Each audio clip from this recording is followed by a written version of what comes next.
Arkadaşlar hepinize merhaba. Şefkat Yerimdar yeni bölümünde nasıl izlendi? Şimdi size analiz videosunu çekiyorum. Şu an dizi daha devam ediyor arkadaşlar. Dizi bittikten sonra yeni bir video daha çekeceğim. Genel olarak nasıl izlendiği hakkında. Ama şu an nasıl izlenmiş onun bilgisini paylaşayım. Arkadaşlar şöyle söyleyeyim.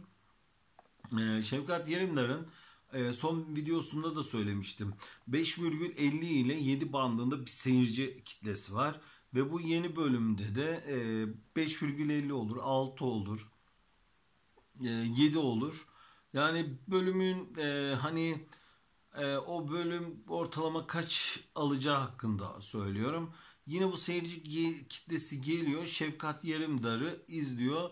Sadık bir seyirci kitlesi arkadaşlar. Şefkat Yerimdar'ı da bu seyirci kitlesi de seviyor. Yani Şefkat Yerimdar yeni sezonda genel olarak da galiba bu izlenmelerle gidecek. Şu an tabii belki önümüzdeki haftalarda izlenmesinde daha farklı durum da olabilir ama şu anki çıkan durumu söylüyorum ben. Şefkat Yerimdar'ın bu sadık seyirci kitlesi de galiba şu an kolay kolay dizilerini bırakma niyetinde değiller gibi. E,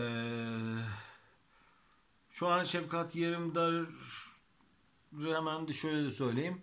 Genel olarak iyi gidiyor arkadaşlar yeni bölümü izlenmesi. Genel olarak da seyirci kitlesi yeni bölümü izliyor. Birazdan genel analiz videosunda Şefkat Yerimdar'da görüşürüz arkadaşlar. Şimdilik benden bu kadar. Görüşmek üzere.